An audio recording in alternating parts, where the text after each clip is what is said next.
Baik, Bismillahirrahmanirrahim. Assalamualaikum warahmatullahi wabarakatuh. Baik, di sini kami akan memaparkan terkait dengan proyek akhir IoT kami, yaitu Smart Parking System RFID with Flame Detection Sensor berbasis website. Sebelum masuk pada pembahasan, kami akan memperkenalkan tim development kami terlebih dahulu. Di sini saya sendiri, Femas Alfaridzi, sebagai hardware engineer. Yang kedua ada Zakwan sebagai tester, dan yang ketiga ada Rifki Atala sebagai software developer. Nah, dalam pembuatan proyek Smart Parking System ini, kami mengimplementasikan tiga sensor utama. Yang pertama yaitu RFID. Sensor RFID ini ditujukan untuk autentikasi keamanan, yang mana sistem parkir manual saat ini itu yang masih manual itu rentan terhadap akses ilegal. Oleh karena itu, kami memilih RFID sebagai solusi autentikasi transkripsi dan juga akurat. Karena pada tiap-tiap RFID itu memiliki chip yang mana chip tersebut memiliki UID masing-masing. Dan RFID itu untuk autentikasi keamanan. Dan untuk sensor yang kedua, kami menggunakan sensor ultrasonik HCSR04, yang mana sensor tersebut ditujukan untuk mendeteksi slot parkir yang tersedia. Jadi kami bisa mendeteksi slot parkir secara real time. Dan yang ketiga yaitu sensor deteksi kebakaran, yang mana kami menggunakan flame sensor MH series detection. Baik, untuk eh, alat-alat yang kita gunakan, yang pertama yaitu untuk microcontrollernya sendiri, kami menggunakan microcontroller berjenis ESP32. Untuk sensor autentikasinya, kita menggunakan RFID. Dan untuk aktuatornya sendiri, kami menggunakan servo bertipe SG90 untuk palang servonya. Dan untuk slot parkirnya, kami menggunakan sensor ultrasonik bertipe HCSR04. Untuk pendeteksi api, kami menggunakan flame sensor detection. Oke, mungkin mengenai konsep awal dari sini saya akan menjelaskan secara singkat. Jadi, ketika kami analogikan, misalnya kami akan memasuki ke sebuah mall. Jadi, eh, sebelum memasuki, kita perlu meng-tap kartu RFID itu ke dalam tab RFID itu, yang mana nantinya ketika UID terbaca atau aksesnya teridentifikasi, nanti palang servonya akan terbuka. Kemudian nantinya akan ada LCD, yang mana LCD tersebut itu untuk menampilkan slot parkir yang tersedia. Nah, slot parkir tersedia itu dapat terdeteksi dari mana, yaitu dari sensor ultrasonik tersebut. Kemudian, untuk sensor keamanannya, sensor kebakaran, kami menggunakan sensor flame detection itu. Jadi ketika ada api yang teridentifikasi dari sensor, maka nanti bunyi buzzer akan berbunyi. Dan juga LED akan berbunyi. Dan juga LED akan menyala. Oke, dalam pembuatan proyek kami ini, tak luput juga kami mengalami masalah teknis dan juga hal-hal yang lain seperti project failure. Mungkin untuk project failure-nya sendiri akan dijelaskan oleh rekan saya yaitu Zakwan. Oke, untuk bagian berikutnya saya akan menjelaskan apa saja project failure yang telah kita alami dalam pembuatan smart parking system ini. Yang pertama, failure pertama yaitu kabel jumper sensitif. Nah, kabel jumper sensitif ini terjadi kestabilan tegangan pada sistem akibat koneksi kabel jumper yang kurang optimal dengan pin header atau breadboard. Nah, hal ini itu menyebabkan pembacaan sensor dan aktuator menjadi tidak konsisten, sehingga mengganggu performa keseluruhan sistem.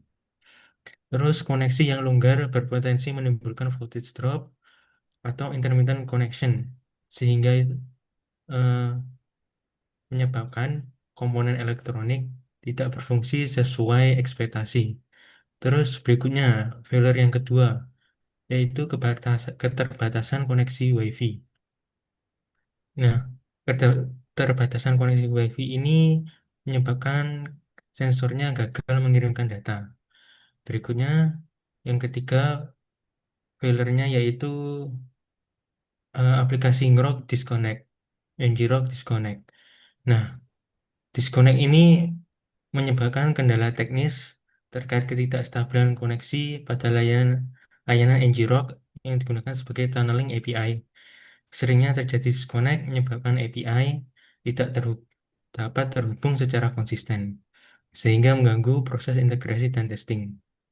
Nah, mungkin itu saja failure yang telah kita alami dalam pembuatan smart parking system ini. Oke, Berikutnya, baik. Mungkin ya, dari penjelasan Zakwan, kemudian akan dilanjutkan oleh rekan kami, yaitu Rifki, terkait dengan algoritma pembuatan websitenya. Langsung ke webnya berarti ya ini.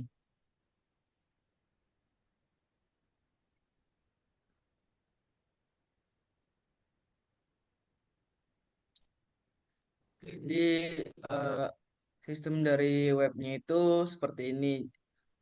Ini ada slot tersedia. Jadi di sini kita hanya menggunakan dari dua slot saja, yaitu dari sensor ultrasonik yang dimana eh, sensor ultrasonik itu udah kita setting di apa di backendnya di controllernya itu cuman untuk dua slot parkir saja.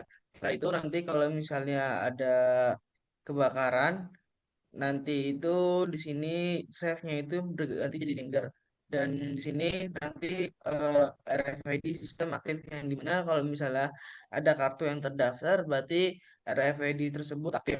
Nah, selanjutnya di sini di sini ada kartu RFID aktif yang dimana ketika sebuah kartu RFID ditempelkan maka RFID tersebut aktif dan di sini ada recent activity-nya yang dimana setiap aktivitas setiap user pengguna melakukan aktivitas terhadap hardware itu nanti akan masuk ke dalam history website tersebut. Jadi di sini juga ada parking area yang dimana sistemnya seperti ini. Jika misalnya ada parkir mobil yang menempati pada sensor ultrasonik, maka mobil tersebut ada di sini dan ininya berwarna merah. Tapi ketika misalnya kosong, ini akan berwarna hijau. Di sini cuma menggunakan parking A dan parking B. Selanjutnya di sini juga ada RFID masuk yang dimana ID-nya kita dan habis itu dan ada RFID keluar. Dan di sini ada juga alarm kebakaran aktif dan juga ada parking A keluar ataupun masuk. Di sini sistemnya ada dashboard juga yang dimana di dalam dashboard ini ada durasinya. Jadi parking A misal dia udah masuk sekitar eh, 18 jam 5 menit. Nah, jadi itu saya atur dalam waktu menitnya itu 5.000. Nanti misal ini 12 menit. 12 kali 5 sama dengan 30.000. Jadi jam masuk, jam keluar itu dihitung nanti durasinya berapa menit itu dikalikan dengan harga menitnya berapa. Nah, setelah itu di sini ada dashboard yang dimana dashboard ini secara real time dia akan reload terus setiap 5 detik sekali dan di sini juga ada waktu real time-nya. Jadi ketika misalnya ada kebakaran dia akan trigger nanti dan ketika tidak ada kebakaran dia akan save ini statusnya akan di sini lihat. Jadi kayak di sini adalah update-nya kapan sih dia ada kebakaran ataupun tidak. Di sini saya menggunakan tiga logika statusnya ada save yaitu ketika apinya itu tidak ada api, ketika danger itu ketika ada api dan warning itu ketika sudah ada peringatan gitu. Mungkin sekian segitu aja, mungkin bisa dilanjutkan oleh Femas. Baik, mungkin itu pemaparan dari kelompok kami mengenai konsep dari pembuatan proyek Smart Parking System ini, mulai dari konsep awal dan juga kendala teknis yang kami alami, serta juga video demo dari website kami. Terima kasih, dan untuk video demonya kami akan lampirkan di video selanjutnya. Wassalamualaikum warahmatullahi wabarakatuh.